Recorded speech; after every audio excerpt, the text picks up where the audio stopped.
Okay, we're going to see how this goes. I am going to attempt to teach you how to make one of these guys, a simple little X-based cuff. For that, you're going to need your beads. You're going to need kind of a lot of beads, not a ton, but you know, a good number of beads, so make sure you're not using stuff that you're running out of. And you're going to need your string. For this, I'm using just regular cloth covered elastic, but you can use Stretch Magic or whatever you want, just as long as it has elastic in it and it's not too big to go through your beads several times. Alright, so the way that we make this little guy here, let me put him over here, is we start by making a single.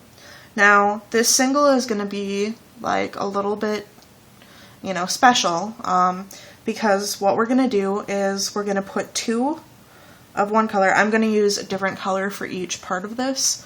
So I'm going to have my top beads, and then you put on one connector bead. And you do two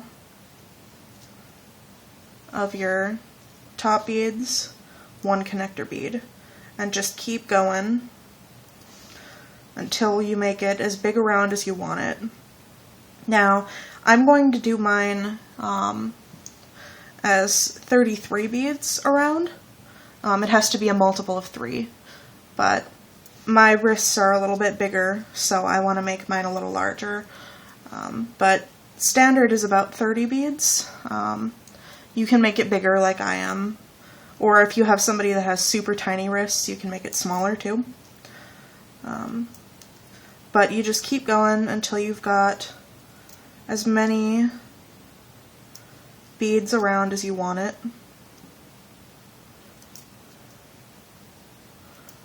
And see how I am using a different color for my connector beads. You don't have to, but I am just so that you can see this a little better. Let's see how many beads I've got. 3, 6, 9, 12. Alright. We are almost done with this first part here. Alright, now once you've got your little single here, you're going to tie it. You know, as tight as you want. Just with a couple knots. I'm doing 3 because I like it to be nice and secure. But anyway, what you're going to do next is you're going to put on 3 beads, okay? You're going to put on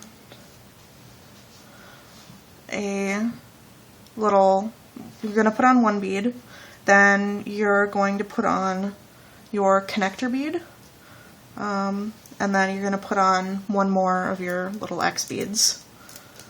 And what you're going to do is you're going to go toward the next connector bead here. So you're going to go this way. You're not going to skip over this connector bead. You're going to go toward the other one. And you just do that. See how it makes a little triangle there?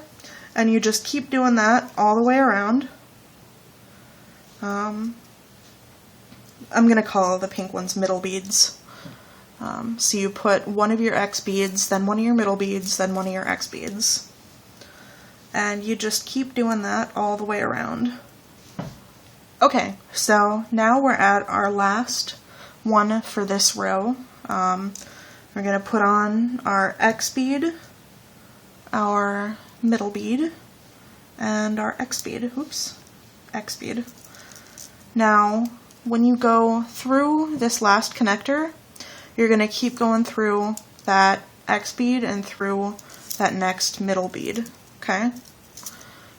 You could tie it off here, but I'm not going to. You could have just tied it to this and started a new row with like a new piece of string or whatever, but I like to keep it to 1 piece. And this time, you are going to put on 1 of your X beads, okay? Then 1 of your connector beads, because this is going to form, this little point is going to form this part here, but for the top. And then you put on another 1 of your X beads. and you just string it to the next middle bead, like that. See how we're gonna make that there? And you just keep going around.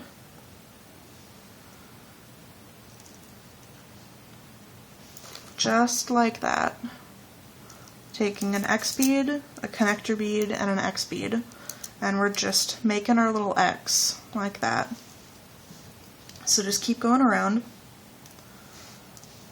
Okay, so we're on our last one now. We just take our X bead, our connector bead, and our X bead and go through that last middle bead, and then,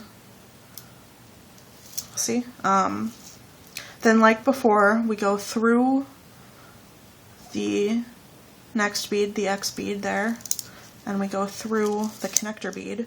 I'm starting to run out of string, but I think I can make it. So then you take two of your, top beads, and you put it on your string, and you go through the next connector bead. And you just keep going all the way around. Okay, we're coming up on the end once again, and put on our last two top beads and go through our connector bead.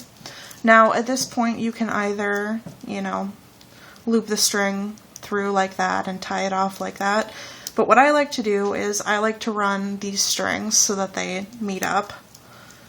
So we're gonna put this string through this bead, through this bead and the connector bead, and just run it through these beads here. Okay?